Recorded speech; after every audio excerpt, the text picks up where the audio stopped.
Hello, folks. Welcome back to the Redeemed Marriage Podcast. This is Rusty and Heather Bryant. We're excited to be back with you today. I don't know why I did that. Maybe because it's Super Bowl Sunday, yeah, but people who aren't watching on YouTube have no idea what we're talking about. They could feel the enthusiasm in my voice. He's fist bumping, for those of you. I don't know what I did. No, not fist bumping. No, I just... I don't know what I did. But maybe it makes you go, oh, maybe we should move over to the YouTube channel and check things out. Am I allowed to say go Eagles? I don't care what you say. We have a lot of listeners in Pennsylvania.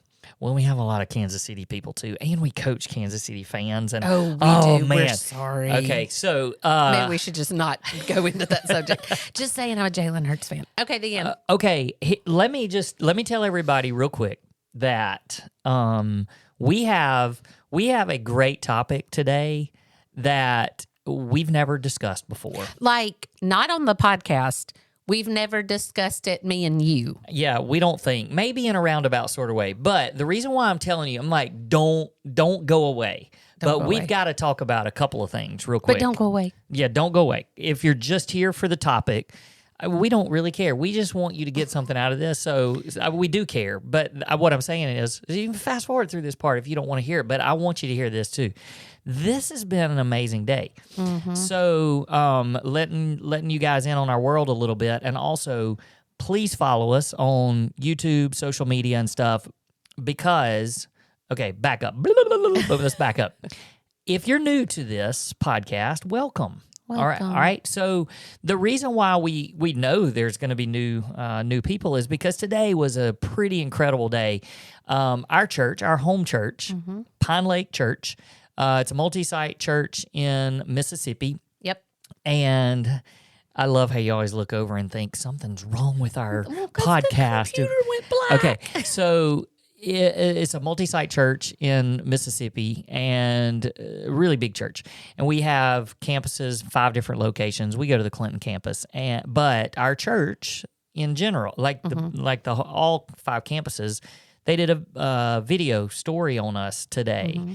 And just a massive shout out to Pine Lake Church and the communications team, the video team. I mean, holy cow. They came to our house last week and a half or so ago, and actually came up here to our podcast studio and where we do our marriage coaching, and they shot a video, and like what they shared with the church today was unbelievable. Not because of our story, just the way that they put it together. Yeah, so because we recorded like 30 minutes worth of questions that they asked us, and we had no idea. Of course, they didn't show a 30-minute video, so we had no idea what they were going to pull, how they were going to put it together, what pictures they were going to use, and it was phenomenal. It was. It pointed people to Jesus. Straight to Jesus. And that's all we wanted. That's right. We did not want the focus to be on our story. And of course there was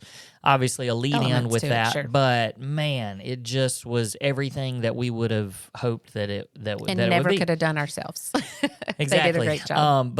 So here's the thing: if you want to watch the whole thing, I would encourage you. So Pine Lake Church in Mississippi, go. It's on YouTube. You can look it up. You can watch it. We'll probably show some video, some of our stuff and things like that throughout the week. But then, oh my goodness! So our pastor is Chip Henderson. We absolutely love Chip. Chip wasn't preaching today, and our resident church planter, who is from Nigeria, who has the most incredible voice, when he actually said Rusty and Heather. Oh, please call me that forever. Yeah, I mean, but wow, he is so gifted and anointed.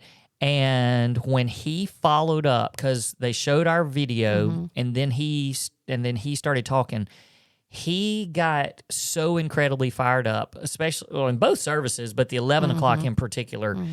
And he began to pray for restoration of marriages, and then specifically praying for the marriages that we are praying that for. That are on our list. And we even had somebody reach out to us and say, I feel like your entire church just prayed for me. Yep. And they did, because he led them to pray. And I don't know. It was just such an incredible day and so affirming. And just like, I want you guys to know that are listening, if you're one of the 300 people now, I mean, there's 300 people on our prayer list for February.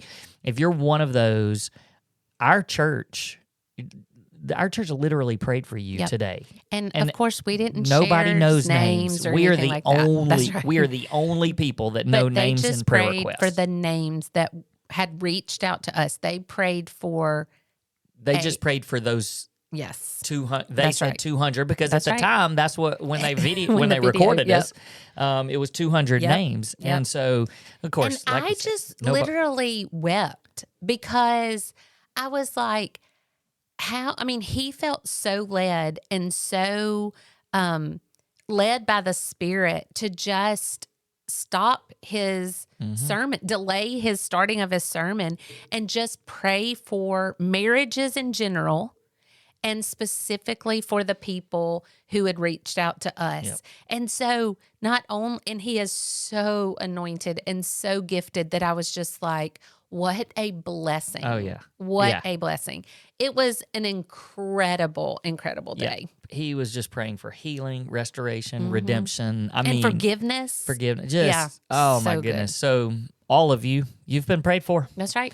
And if you want to watch it, go to YouTube and do Pine Yeah. Lake Church, and it's the 11 o'clock service. I would encourage you. I mean, they. What's this day? Oh yeah, the date. Sorry, The this 9th? is February the 9th of 2024. Because no, it's 2025. It is 2025. Because I know that so many of you. I mean, you'll find us maybe 10 years from now. That's right. Who knows? Go back and listen to it. So anyway, that's that story, and we are praying, and it's been an incredible 9 days already. Yeah. And we've prayed for 90 couples at this point because there's 10 a day. Now the back end of February has more than 10 because we've opened it back up. And so I just want to encourage you, if you are new to the Redeemed Marriage, don't know anything about it, go check us out on our website, theredeemedmarriage.com, and would love to see you there. It is so funny because you probably don't even know this, Heather, but I look at our downloads and stuff and just see, how many people are listening and things like that from time to time. Do you want to take a guess of what the percentage, we'll just say this month, the percentage of people from the state of Mississippi that download our podcast? We live in Mississippi, for those of you who don't know. Okay. So out of all the listeners, what percentage are from Mississippi just in the month of February? So the downloads that have happened in February, how many do you think are from Mississippi? 25%.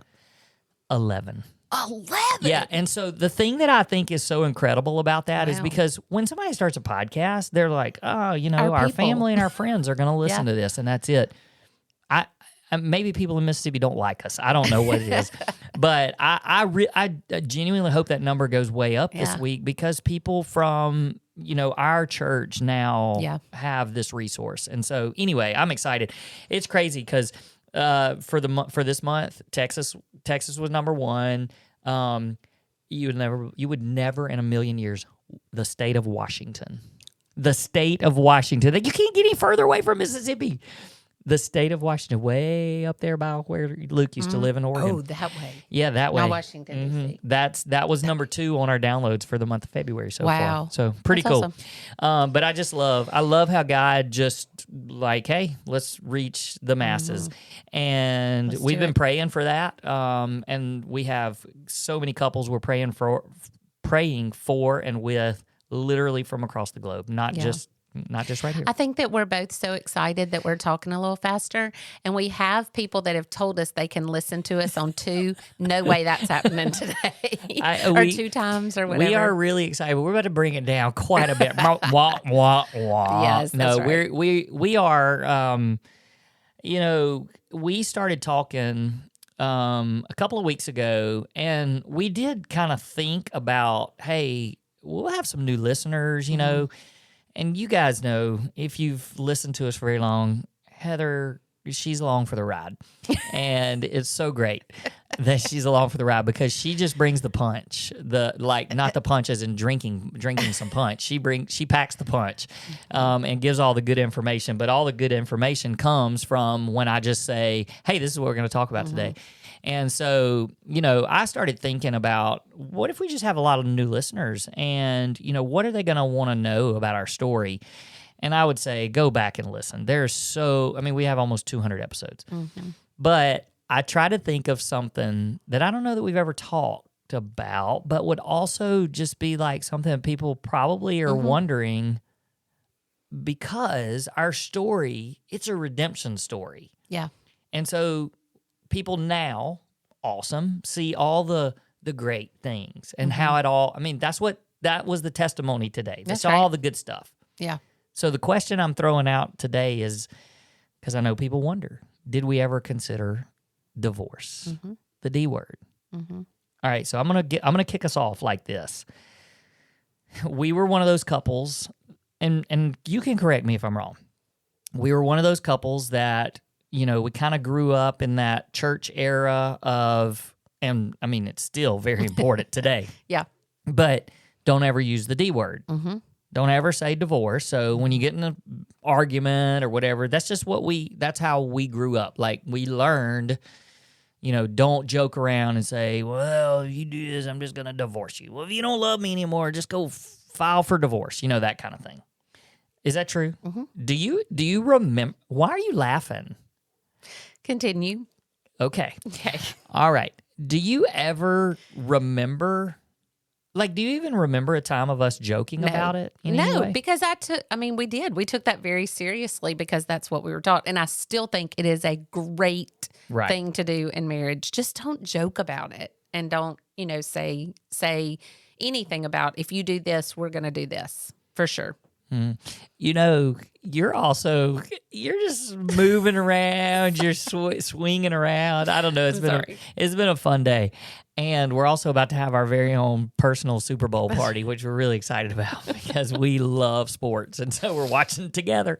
Okay. So back to the whole divorce thing. Also, I do think we've talked about this a little bit, but do you feel like at any point during marriage, let's say 15 years was when the confession happened, when you confessed to being unfaithful. And when that happened, any time before that, was there ever a time that we talked and said, hey, if you ever do this, or if this ever happens, or if something like this happens, ain't no way I'm staying around. Did we talk about that? Yeah.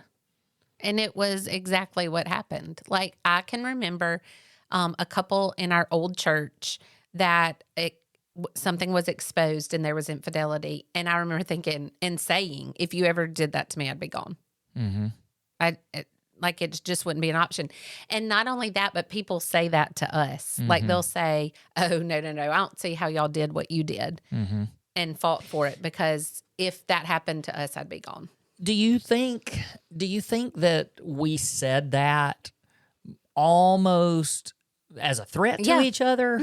And maybe not even almost as a threat, but like, we knew it was never going to happen. But just in case you ever have that thought, I just want you to know, if you ever had that thought and you slipped up, I'm out of here. Right.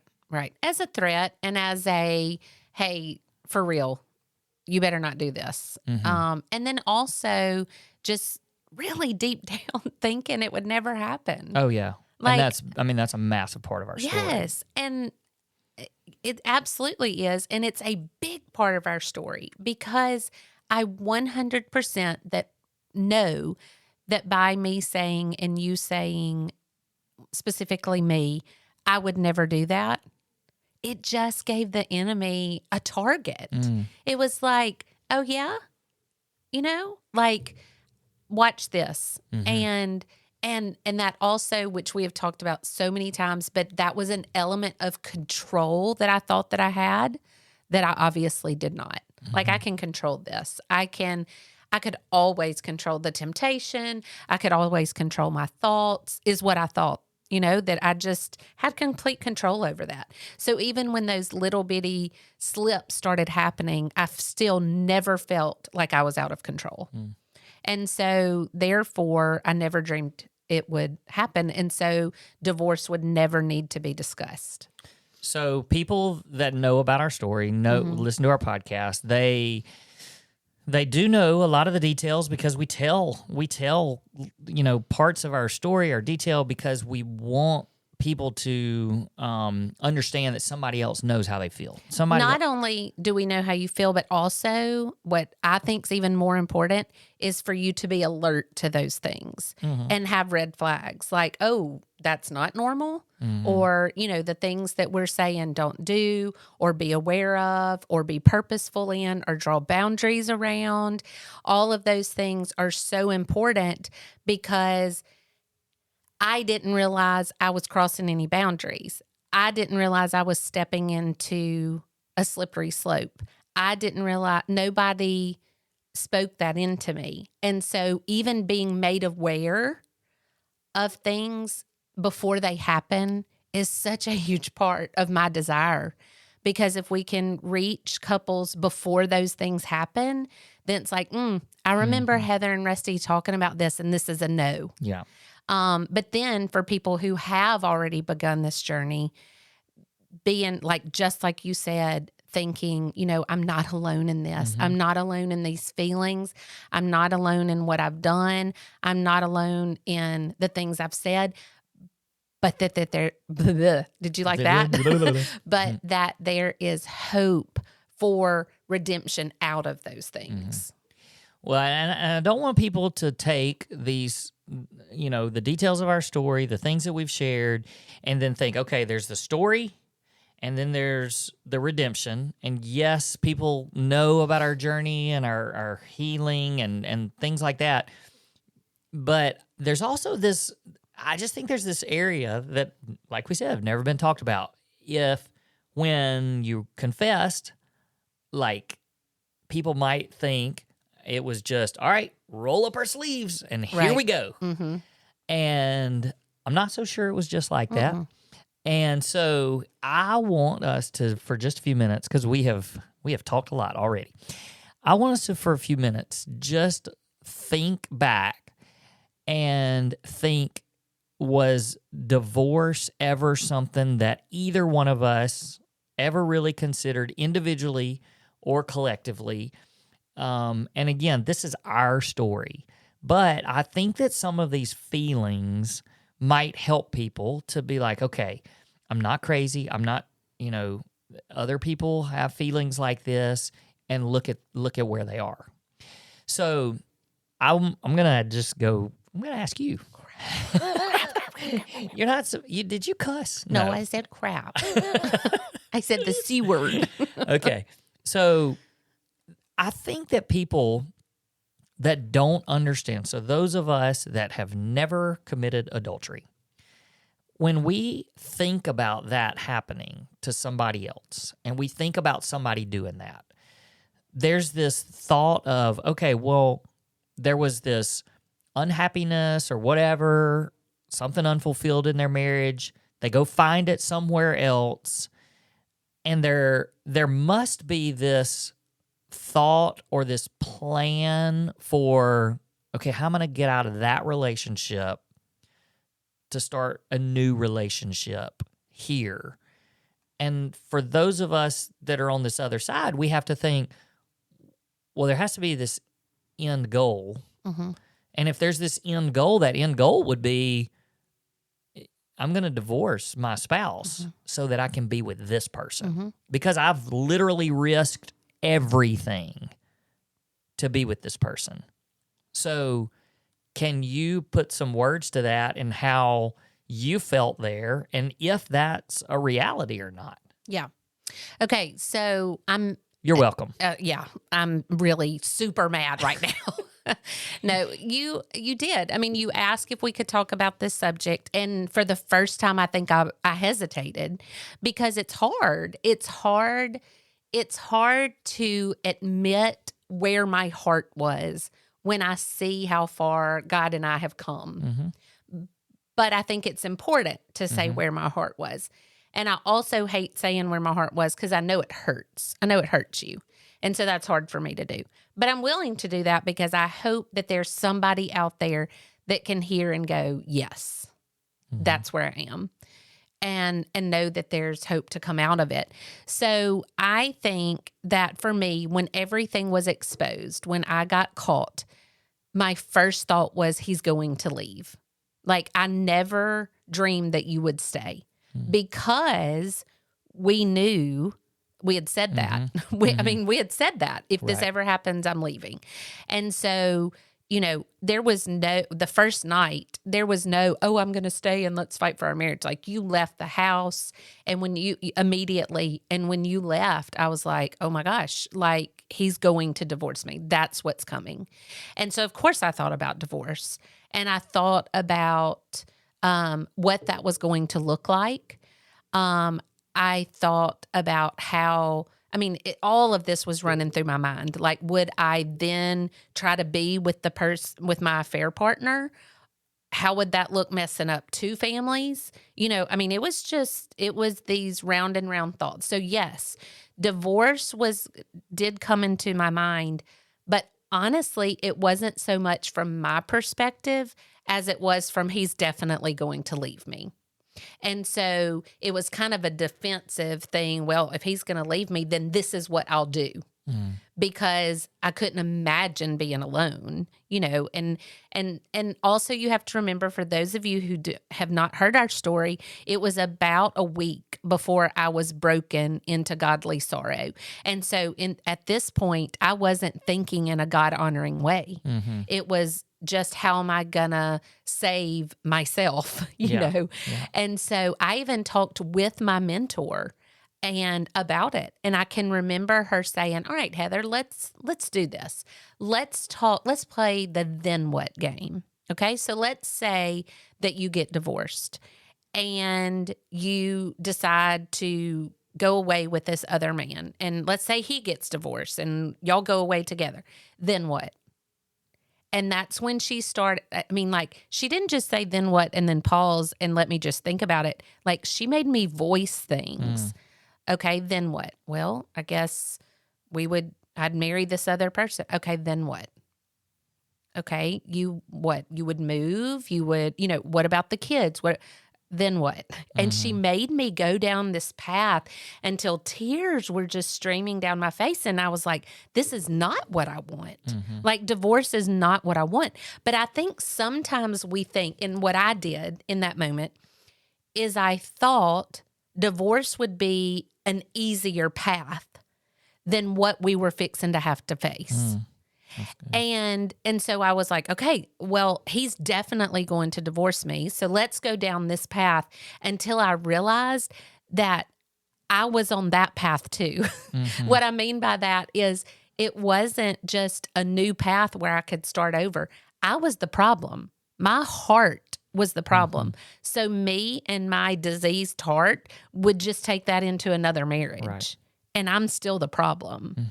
And so I think that walking with Penny, my mentor, through that and really putting words to it and really having somebody speak truth into me, after a couple of days, I was like, okay, I need to let go of this divorce thought and really fight for my marriage and try to figure out if you're willing to fight for our marriage. Okay, that's a great answer. And I think that I can understand this is a defense. Like, thinking through divorce is a defense mechanism almost for knowing and thinking and believing that you're going to leave me. Leading up to that, though, in the middle of all the lies and the sneaking around and all of that kind of stuff, was there this, I want a divorce, like, I want to get a divorce. For this better something. For a better life, a different life, or whatever. Okay. Again, I know this goes without saying, but this is our story. Sure. And yours may be different. Absolutely, yes. But honestly, I never did. Okay. I just kept thinking, it's so weird, Rusty, to try to explain. Like, I get all sweaty and heart racing feeling when I try to explain, because I so desperately want for people to understand, but it's so hard for even me to put words to. But it's like I was living on a train track.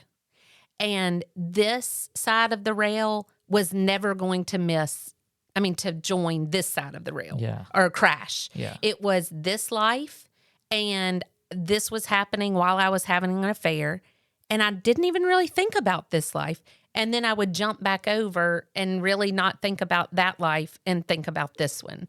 And so I never really thought what would happen if these two intersected.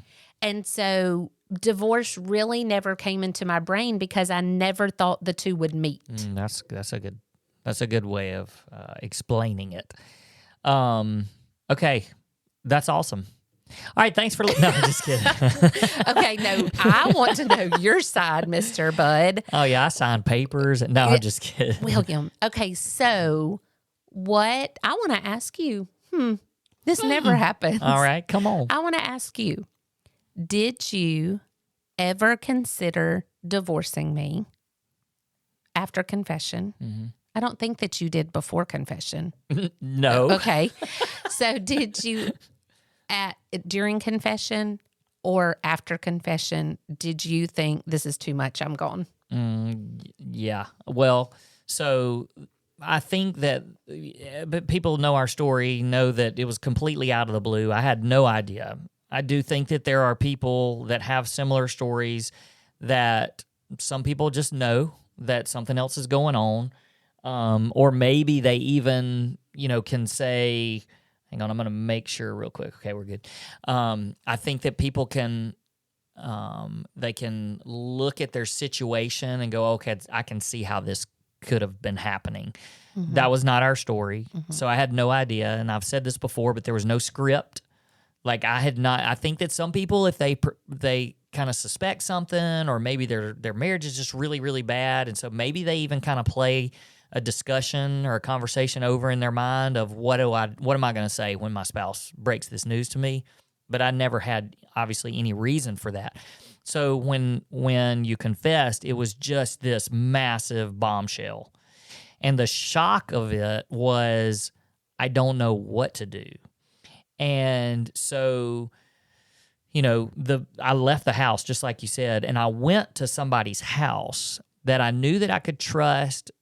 We've told this part of our story before in some of our podcasts, but I was actually thinking about you because even in the midst of the pain, it was somebody that didn't really know us very well, didn't know our families, wasn't a part of our church, but it was somebody that I had a relationship with over, several months at least, and it was also a lawyer.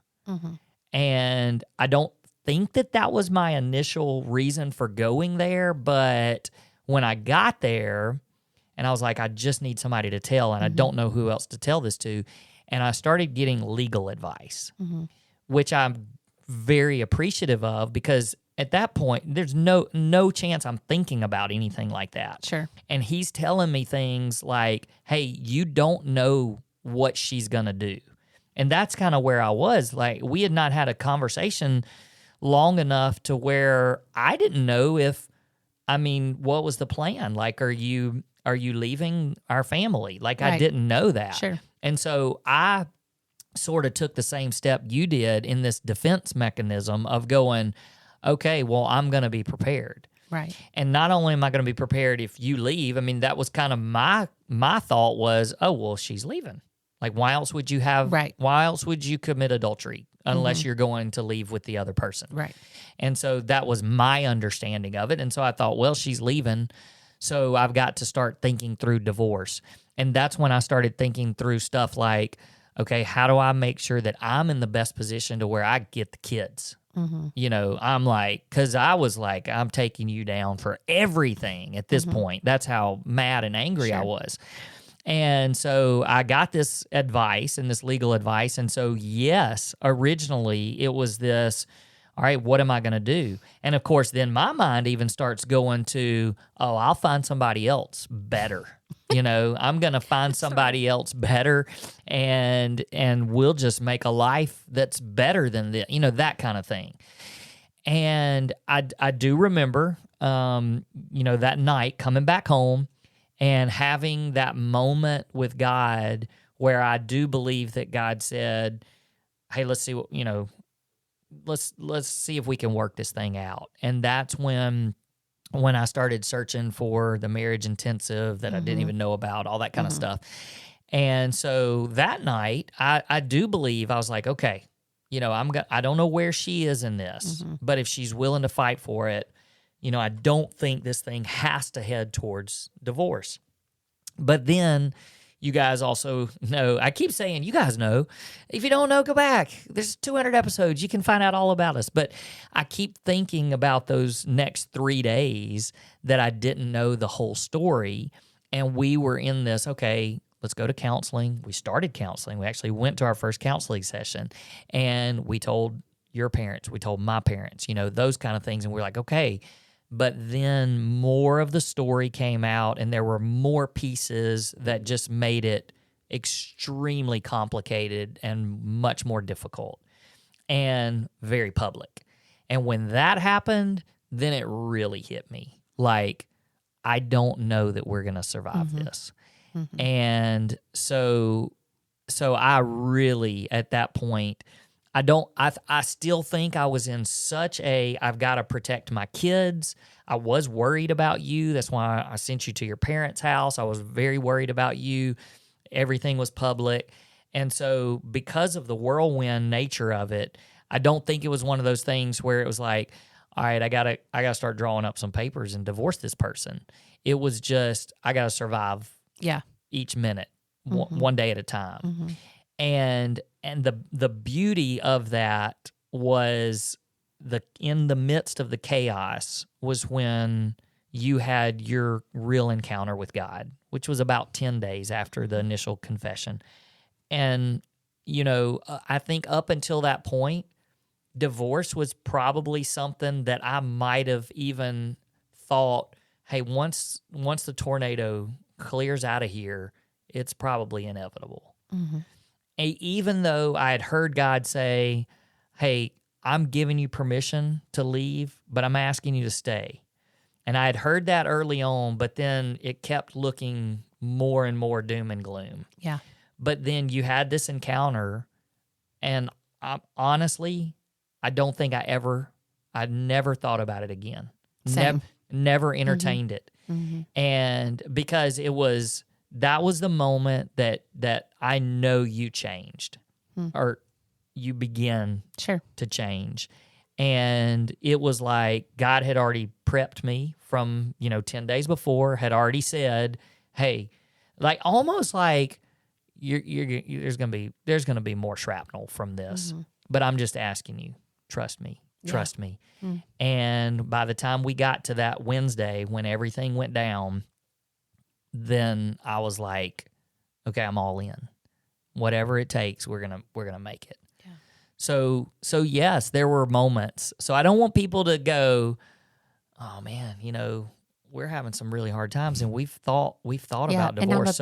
So we're never gonna make it. Yeah. No, it's not that. I mean, and honestly, man, that's just those are the stories that God's like, just watch. That's right. Just watch me. And so if you're there, that's what I want you to hear from this. We told some really, really personal things and some things that I don't know that we've ever really even shared out loud with each other, but none of it, I don't think anything was a surprise. No. You didn't surprise me, and I didn't surprise you, because we've talked about so much of this with so many people. But I just think that the message is, there is never a place that you are too far gone from where God just says, that's too much for me. Yep.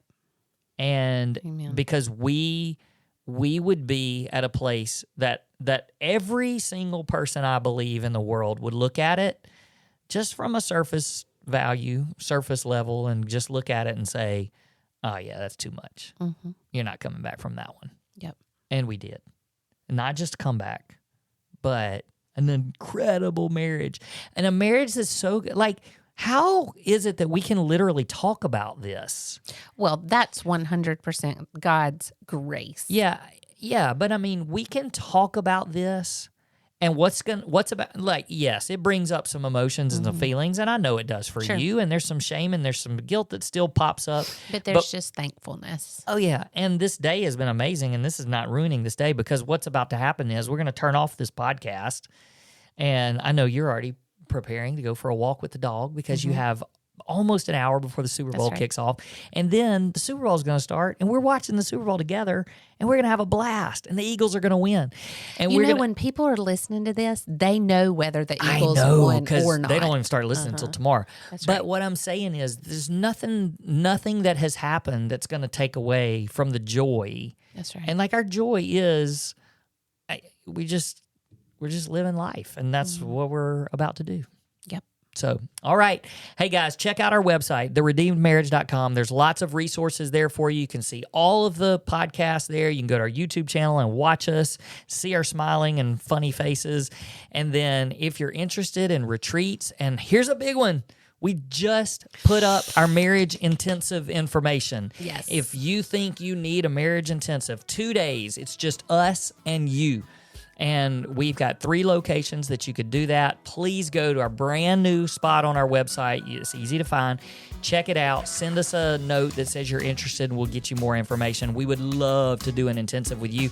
An intensive is what changed. Yeah. Big part of changing our marriage. Absolutely. So, all right. That's all. And if you're new from Pine Lake, we love you guys, and we are so thankful that you're here, and we're so glad you're a part of our church family. Yes. And if you see us around, come up, big hug, tell us how we can continue to pray for you and encourage you. We would love to do that. All right. So until next time, peace.